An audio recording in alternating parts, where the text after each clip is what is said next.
Bank Mandiri yang memberikan informasi bahwa mereka akan segera melakukan rapat umum pemegang saham luar biasa. Jadi ketika pengumuman ini muncul, pertanyaannya adalah kapan rapatnya akan diselenggarakan? Pada tanggal 4 Agustus 2025.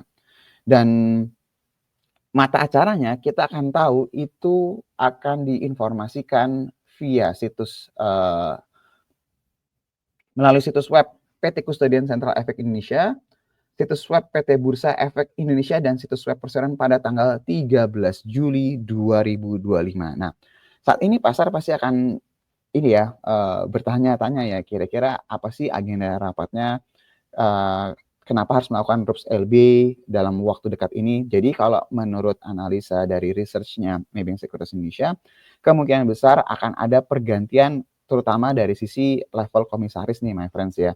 Kalau dari sisi direksinya kita belum tahu, tapi kalau dari sisi jajaran komisaris kemungkinan besar akan berlaku seperti tersebut. Karena kalau misalnya my friends perhatiin di beberapa perusahaan BUMN yang sudah pasti terjadi perombakan adalah dari sisi komisarisnya. Jadi kalau manajemennya kita akan menunggu nih sampai tanggal 13 Juli. Terus juga dari sisi pasar pasti akan bertanya kemudian, mungkin nggak ada pembahasan mengenai perubahan kepemilikan saham Bank Syariah Indonesia ke Danantara. Sepertinya kalau ngelihat dari keadaan saat ini, kemungkinan akan kecil dibahas mengenai keadaan tersebut ya. Jadi mungkin masih menunggu waktu nih mengenai kejelasan perubahan struktur kepemilikan untuk Bank Syariah Indonesia. Seperti my friends ketahui, Bank Mandiri itu adalah pemegang saham mayoritasnya Bank Syariah Indonesia. Jadi perubahan ini pasti akan berdampak tanda kutip signifikan setidaknya jangka pendek dari si pergerakan sahamnya Bank Mandiri ini my friends. Jadi melihat dari keadaan ini, menunggu agenda RUPS LB-nya, tesisnya masih sama my friends. Kemarin kita baru bahas dari sisi laporan keuangannya BRI, kita juga update juga mengenai saham-saham big banks, di mana terakhir kita bilang bahwa ada baiknya menunggu terlebih dahulu.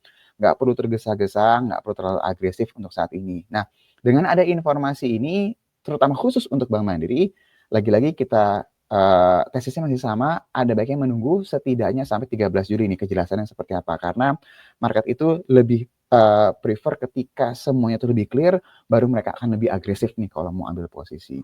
Nah itu kurang lebih update dari sisi fundamental.